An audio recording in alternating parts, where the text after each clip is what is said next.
Hi, I'm John Solari from the Method Actor Speaks. And today we have a special guest coming on. Is Michael, and your last name? Cline. Cline. Now, With a C. With the C, see, that's why. The C like Patsy.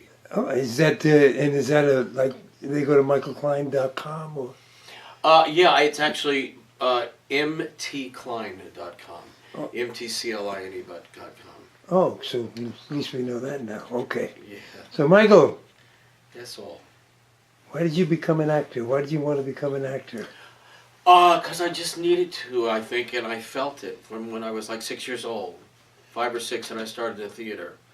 Why did I become it? Well, I connected, and it got me away from the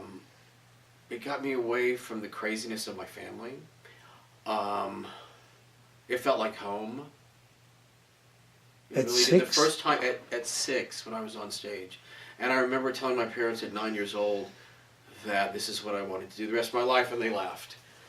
And then when I was really getting serious, like I got my SAG card at 14 or 15, and they were getting a little scared. It was raised by a very conservative Republican family in Dallas. And then by then they just went, whatever. But I loved it from that young of an age. Wow. Huh. I was in Dallas. I was in the movie Ruby. I was the guy behind the knoll. Yeah. Which one? I was the guy they're supposed to shoot him from behind the knoll. Oh, really? The fake one? Yeah, the one that, well, whatever It happened. was fake, yeah. And we shot it right there in Dallas. It was interesting how that one. I always thought a blind man could have hit him, from behind the knoll. Oh, it's so easy to get away because everybody was looking that way, and there was nobody. And everything is very close, including that window. Yeah. That the bookstore was at. They were on the way to actually speak. My great-grandmother was the head of the DAR, and he was on the way, one of his engagements, to speak at the DAR luncheon. And the story of my family was that they made the announcement in front of these 300 old Daughters of the American Revolution women, and there were shrieks and crying and everything. Huh. But yeah, that was a interesting time to be alive that time, and what it must have been like. I mean, now you have memories of that. No, I was too young. I was 3 years old. I don't 3 years old, because I was going to say, to really remember that. But it's funny when Dallas, it's a great town. Great town, Dallas. Yeah. I'm a Giant fan. I guess you're a Cowboy fan. I don't know. New York Giants? Yeah. Yeah. I lived in New York 18 years. Oh. I left Dallas when I was 20, and then I've been out here about 13. So you did a lot of acting in New York then? I did Broadway tours. What did you do on Broadway? I did the original company, Me and My Girl musical. I used to sing and dance. Uh-huh. I did that for years. Was hired for Guys and Dolls, but then for the revival, but then I quit that before it started because I got a better role. And I did a couple of Broadway things and a lot of tours and stuff. Well, that's good.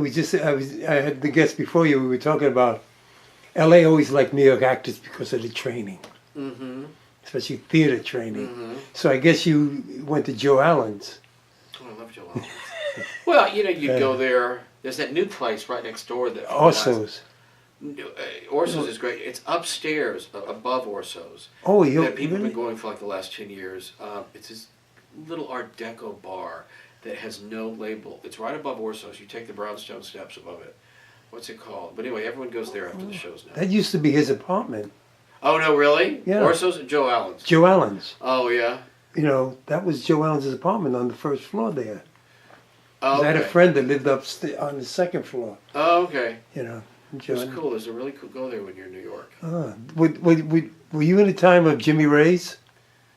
God, I was there 82 to 2000.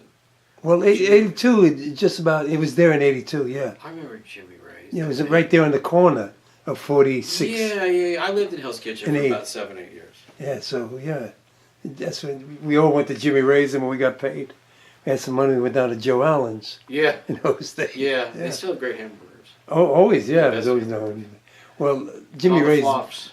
Across the street was, it was that where all the stagehands went. There was a bar across the street from Jimmy Ray's. McHale's. Oh, McHale's was great. Yeah. I like McHale's. McHale's It was cheap and easy. easy, yeah, but it was all the stagehands. Yeah, that's right. McHale's, I used to get something there. What did I get? Something they really made great. Oh, I forgot. It's like a burrito or a taco anyway. Maybe, but so you were there. That was a great time to be on Broadway, you know. Yeah. We opened the Marriott Marquis when the Marriott was opening right there in Times Square. And that was fun. Yeah, it was kind of the last of the big musicals and stuff. Well, it was in the middle of the whole British age of Cats and Phantom of the Opera and the whole British invasion, they called it. Yeah. So And my show was British. It was me. It was brought over from London. there's a lot of good shows come from London, especially television shows and stuff like that. But when they try to make them American shows, they very rarely do they work. I was talking to a guest that she was on Shameless, which was a British show. Oh yeah, I heard that. Originally. Yeah. And it does work here, but a lot of them like that, they try to do Absolute Fabulous. Remember that show? Yeah, I love Fabulous. Okay. They tried it in America and it just... Yeah, I know. Yeah. And over there, they hire actors who look the part. You know, I just hope they don't do Downton Abbey and try to remake it. oh God. Can you imagine? I was watching I was watching it last night again. They're having the reruns on. Oh yeah. And I enjoyed that. The acting is such quality. Oh, it's great, and the detail of everything. Everything. They just sent out a thing to start season 4 in January. Right. Yeah. I saw I the can't wait. advertisement. They have new cast members coming in. Yeah. And they even have the opera singer Kiriana. Forgot her last name. Kiri Takanawa? Right. They're having Kiri Takanawa. I haven't heard of her in years. Really. Yeah, she's going to be, and they were talking about how she's going to be singing, you know, and they get to listen to her for How nothing. old is she? God, she must be 80. No. Kiri Takanawa? I don't know. No, Really? she's got to be in I would say maybe 60, Oh, the okay. maybe. No. Okay. Yeah. Even Pavarotti would have been 70. Luciano would have been 70 or something like that. But, so what was your training like? Well, like I started in children's theater, and then I learned acting from that from 6 to 16. Then I started dancing and singing training in my mid-teens, and then I moved to New York, and I really wanted to get on Broadway, and I left acting. I studied acting at NYU though for 2 years. Oh. And then I got back into serious acting in my late 20s. Started doing more TV and films, lead musicals behind. Studied with a private teacher I love, Ruth Nurkin. She still teaches in New York.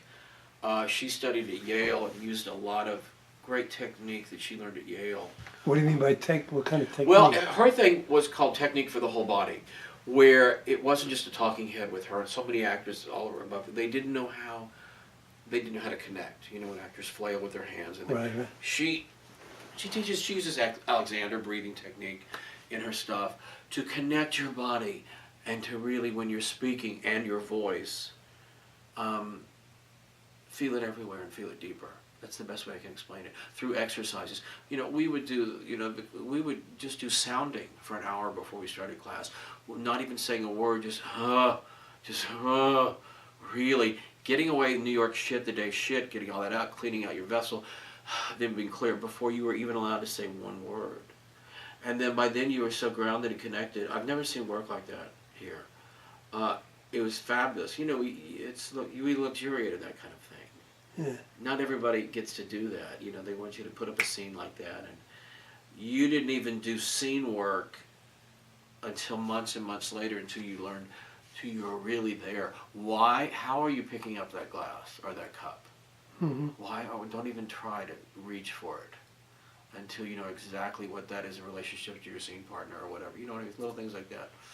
So I stayed with her for 5 or 6, 7 years. And then I came out here. And I've had private coaching out here. I've been in LA 12 or 13 years. I did some co-reading classes and stuff like that, but not really serious training in a while. I've been developing my solo show. Last night, Cindy's seen it. Last night I had my first table read on my new revamped open mic. My name is Mike. It's called Open Mic, my solo show. 80 minutes. And I did it in Hollywood 2 years ago, for 2 previews at the Lounge Theater. I sing in it, but it's mainly a play about my life and me surviving the things I've been through. And it got great reviews. Then I had got these ulcers, which stopped me in my health tracks, and that was 2 years ago. And so I recovered from that, and I hired a new director, been rewriting that, and we had our first table read last night. It went really well, invited like 5 or 6 people. So that's been consuming my life, and I've been booking from some films and commercials over the last couple of years. What made you want to write about you? My life, my story, my family. And I wanted to really put it out there. And I missed the stage. Yeah. I missed the stage. I was, I started getting work here. I've been here 12 years. About 4 years ago, I started booking stuff in TV and film, but it's not the same thing. And I missed the stage, but I didn't want to go do... I'm turned off by a lot of little theater, even though I saw a really good production of The Normal Heart at the Fountain Theater the other night. Go see that. Really great ensemble work. So, and they don't pay a lot of little theater here, so I just said, I miss theater, let's create my own piece. I've got a lot of stories to tell. A lot of survival stories and stuff. That's interesting. And the South, all those crazy people where I grew up from, shit. You can talk for hours about that.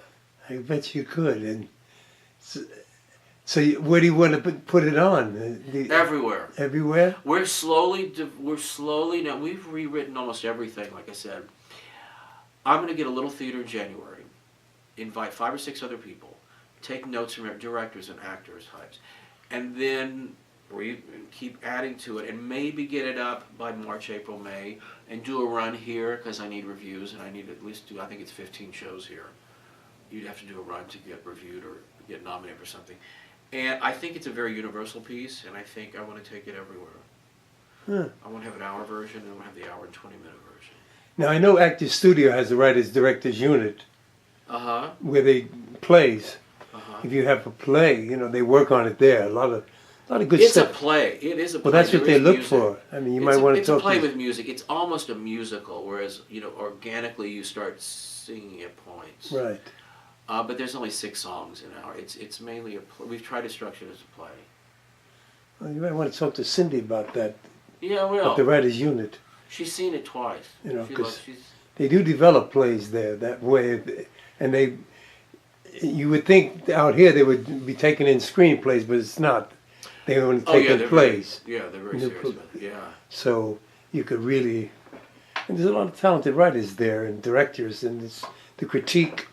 And actually, that's what you seem to be looking for. That's what I'm looking for. The critique, which is good to hear, that you're willing to listen. Oh yeah, you got to. I'm totally willing to listen. I had everybody last night write notes, tell me everything. They stayed for 2 hours afterwards. I said, and my director was there. Just tell us everything. What were you following? What characters? What you hated? But people finally came around to it. Everyone's a little nervous the first 20, 30 minutes. Yeah. Yeah, it's great. And how does that, as a writer, you wrote and you're acting in it. That's a... Well, yes, but I hired a dramaturge. The Secret Rose Theater in the Valley? No. Secret Rose is on Lancashire. I hired a solo artist, creator, who teaches classes in how to do the structure of a solo show. And I worked with her for 2 years, because I knew I wasn't about to jump into this. I had written some short stories and little mini playlets, but this is a whole different animal solo show. So I did work with her, and then, like I said, she's left, and I brought in another guy who's written his own 3-man shows that I knew from New York. I'm at three solo shows, and so they've been helping me a lot. Now, what did she teach? What does it entail when you take these? Well, you classes? Sit down and you literally just start writing. Tell me about your stories. First of all, what's the premise of your show? If you don't have anyone, and then she helps you figure out your premise. And then she says, well, I said I want to do it in my life. Well, then you literally start writing any kind of stories and bring it back to me next week, starting with your childhood. Go as deep as you, and then you bring her a story you write something on 1 page, maybe it's 2-3 minutes, and she pulls things out of it. Oh, really? Your mother was schizophrenic. My mother's schizophrenic. It's interesting how I've grown personally. I was never completely comfortable to tell people about the illness of my mother, and also my bipolar grandmother who raised me at the same time, and my very controlling Southern father, I would skim over the top level stories. Well, she pulls it out. No, really. Well, how did your mother feel when she did that when she had a fit or something at the grocery store? Write about that. So she, oh, really? You want me to write about? Yeah, go deep. Really? And she, and she pulls that out, and then she finds the kernel of truth, and there's your story, and there's the most dramatic part of your story, the most entertaining, and then you start building from that. Interesting. It really is. You create characters, yes, and then she pushed me to create characters that I've never done before, and voices, and. Well, what do you mean by voices? What do you mean by that? Well, I do my grandfather, I do my grandmother, Oh, I do my mother, I do my old black maid who helped raise me. I do other people in my life that I never thought I would ever do that ended up as characters. Yeah. So you do different characters in this play then? Voices, yeah. And they just touch upon them. That's interesting, yeah. And it's, when I'm listening to it, I'm thinking right away, like your studio movies, think, all these pain that you went through and all this mystery and all these things that you're talking about is a gift to the actor that you get to use. Yeah, it's a gift, and sometimes you gotta give yourself permission to really go there. Yeah. And I've grown a lot in the 4 years I've been developing this show. I've grown a lot, putting stuff on the page that I never thought I would put. Really? And you just have to give in, and you just have to do it, because that's what really grabs the audience. That's why I never wanted to just have singing or a little story to singing. I wanted to have real meat to a piece in a real play, and so you have to go there. My stories, I mean, really, I used to have friends that went, for years I've gone, why don't you put your fucking family on stage? You've got to do that. Really? Now, is some of your family still alive that's in your show? No, my aunts are, but my mother and my grandparents who raised me are gone. Oh. So there's no... I have a lot of cousins in Dallas, I really don't. Well, that's... No. I don't brothers, sisters, an only child. Oh, it's because I was going to say, is if they're alive. But you said you allowed yourself to go there. Now, there has to be a process that could be painful to go. Well, I found out it is for a little bit, but as an actor, you get a little excited about that. And once you're given the permission by someone you trust, like my new director or somebody, then if you trust them, you go, okay, I'll do it. Huh. You know what I mean? Right. Okay, yeah. And when they go, no, Mike, the piece needs that. We really need that. So, it was a little scary, but now I'm kind of over it. It serves the piece, and it created the... Uh-huh. And I went, if it makes the play better, then good. And you were working on it, you said, for 4 years. Uh-huh. Now, you said you were working with Cindy on something.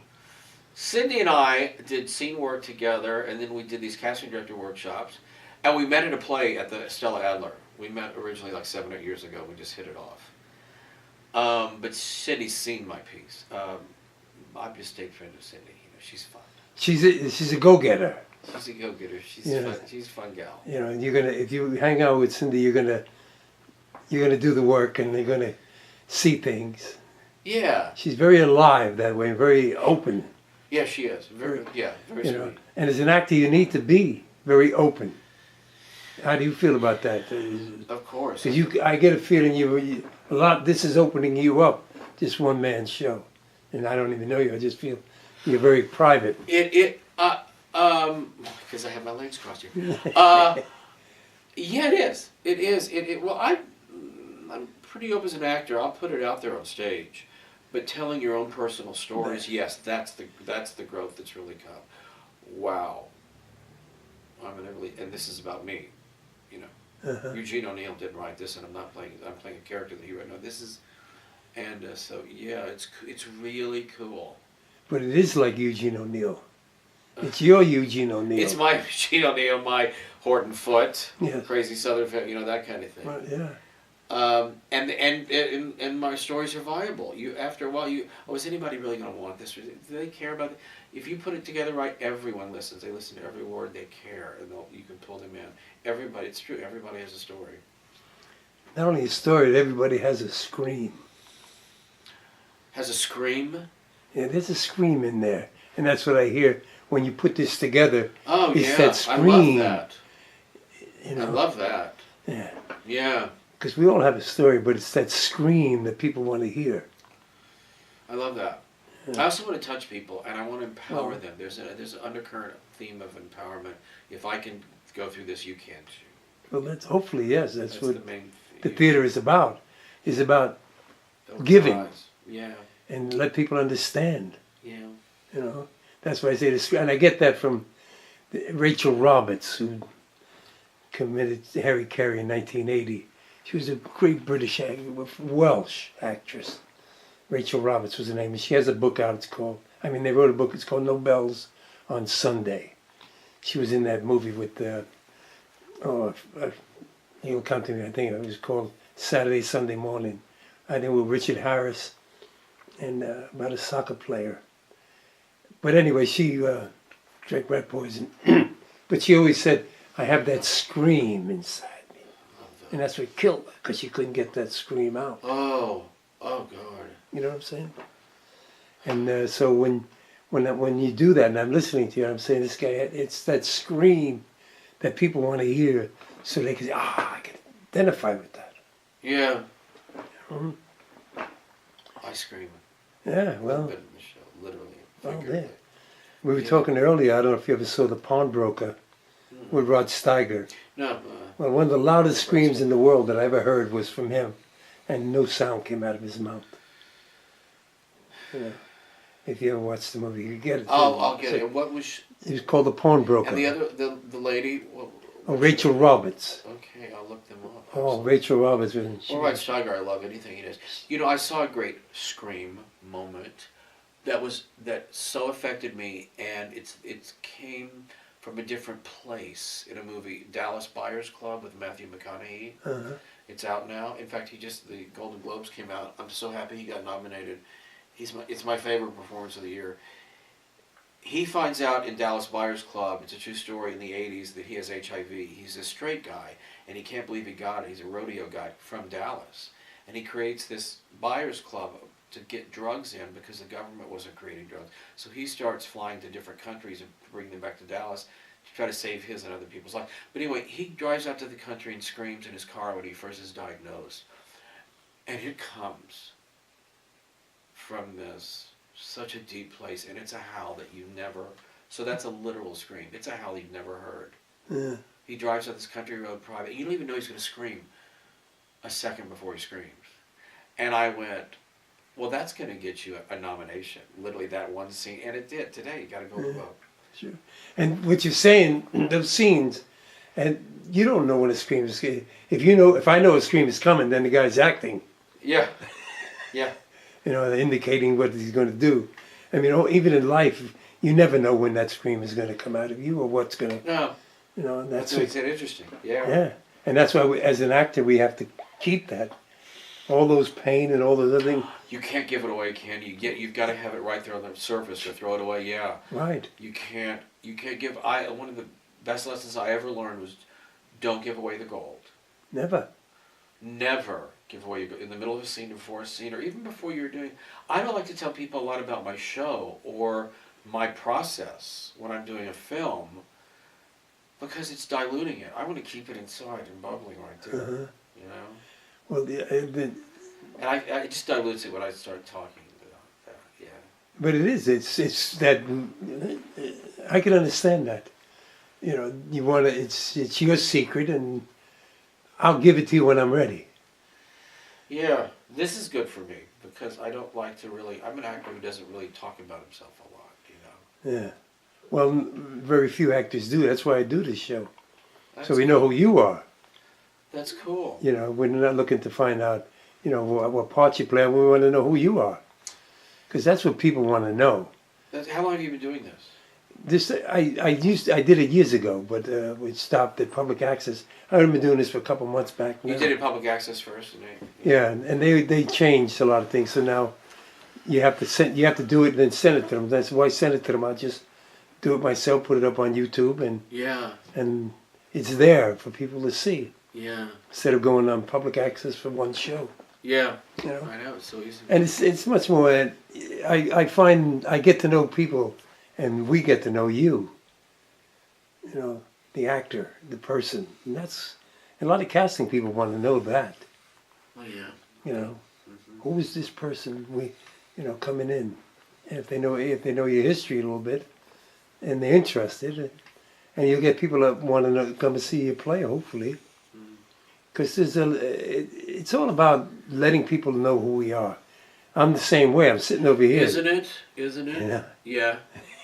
Yeah. You gotta just put yourself out there and be your own Unfortunately, press rep. especially today. And there's I mean, the competition it's so crowded today. It's not like when you were doing theater in New York. I mean, when you left Broadway in New York, left that area, you were in a different world. You were in New York. Out here, everywhere you go, somebody's got a screenplay or whatever they got. Everybody's connected to the business out here. Exactly, and you got to put your name out there. And YouTube, I'm starting to use more and learning how to use the technology. Yeah. And filming myself more. It's okay. Gone are the days of the postcards. I think you have right. This is the new medium. Yeah. And it's good, and then again, who knows what it is? But you gotta go with it. It's showing up. Like Woody Allen said, 90% of life is getting out of bed. Yeah, sure. Just show up. I fully believe that. I go on 57th Street. I don't know who I'm going to run into. Don't you miss that? I do miss it. I'm born and raised in New York. Oh, really? So, in the city? Yeah, well, I was born in the Bronx, but I lived in the Village and that must have been something. Midtown.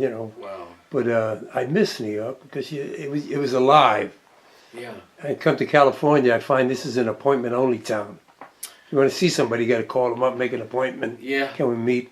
In New York, you just run into when you went down to Joe Allen's, whoever you went, come out. Everything started at 10 o'clock at night after theater. I drove a cab. I'm still thinking about maybe moving back. Well, I always encourage actors to move back. I'm sorry I didn't, because that's where the work is, and especially the theater and everything. Yeah. There's a lot of work out of New York. Oh, yeah. And everybody, the dream is out here, but it's not really. There's too many. TV and film is still here. Yeah, but it's still the dream. A friend of mine, when I came out there, he encouraged me to come. He says, the only reason I encouraged you because I knew you would get the parts that I was up for in New York.